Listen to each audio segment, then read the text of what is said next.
Hi, where there is a will, there is a way. A stitch in time saves nine.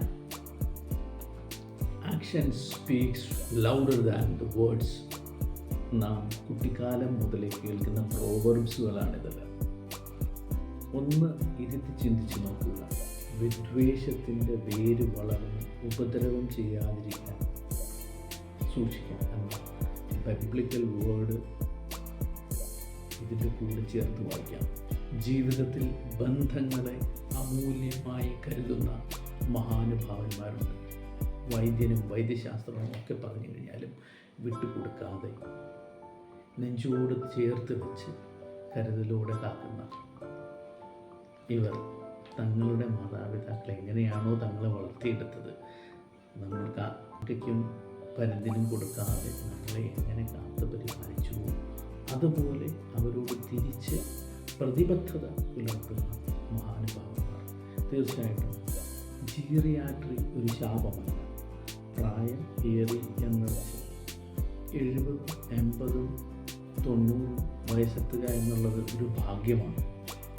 അടുത്ത തലമുറയെ സാംസ്കാരികമായും എക്സ്പീരിയൻസിനാലും പറഞ്ഞ് വളർത്താൻ ശേഷിയുള്ള ഒരു തലമുറയാണ് അവിടെ നമുക്ക് സാധ്യമാകുന്നത്. അവരെ പ്രയോജനപ്പെടുത്തുക, നിങ്ങളുടെ കുട്ടികളെ അവരുമായിട്ട് ഇടപഴകാൻ അനുവദിക്കുക. അല്ലാത്ത പക്ഷം ഈ മാതാപിതാക്കൾ തങ്ങളുടെ ഗ്രാൻഡ് കുട്ടികളുമായിട്ട് ഇടപഴകാൻ സമയം കണ്ടെത്തുക, അവരെ വിളിക്കാനും തിരിച്ച് മാതാപിതാക്കൾ തങ്ങളുടെ കുട്ടികളെ ഗ്രാൻഡ് പേരൻസുമായിട്ട് ഇടപഴകാനുള്ള അവസരങ്ങൾ സൃഷ്ടിക്കുക. അതോടെ നല്ല ഒരു തലമുറ, 2, 3 കഴിഞ്ഞുപോയ തലമുറയുമായിട്ടുള്ളൊരു കോർത്തിണക്കൽ നമുക്ക് സൃഷ്ടിക്കപ്പെടുകയാണ്.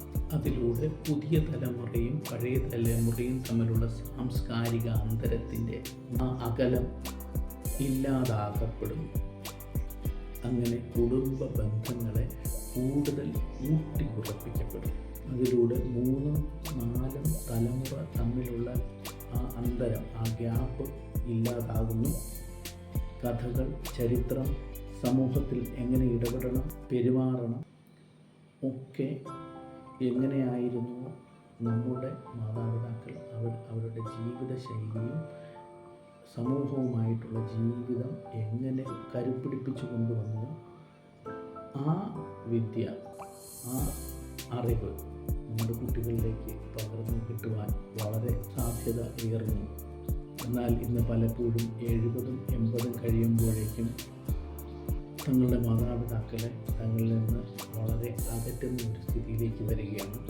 70, 80 കഴിഞ്ഞവർക്ക് അവരുപയോഗിച്ചിരുന്ന അവരുടെ പേഴ്സണൽ തിങ്സ്, ഫർണിച്ചറുകൾ, അവരുടെ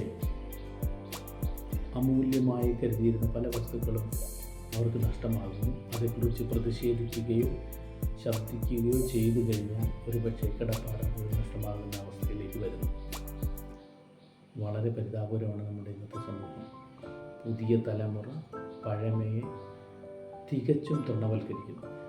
അതിലൂടെ പുതിയ തലമുറ ഇന്ന് സംസ്കാരമില്ലാത്ത ഒരു തലമുറയായി വളർന്നു വരുന്നു. ഇതനുവദിക്കരുത്.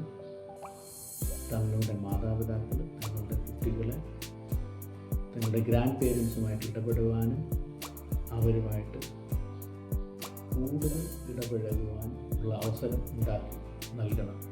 അതിലൂടെ നന്മ മാത്രമാണ് ഉണ്ടാകുന്നത്.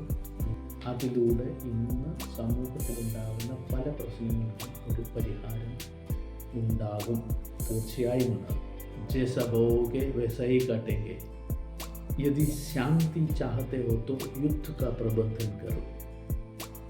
अगर तुम सूरज की तरह चमकना चाहते तो पहले सूरज का तरह ही जलो. വീണ്ടും ഒരു പുലർകാല വന്ദനം. Happy good morning to everyone.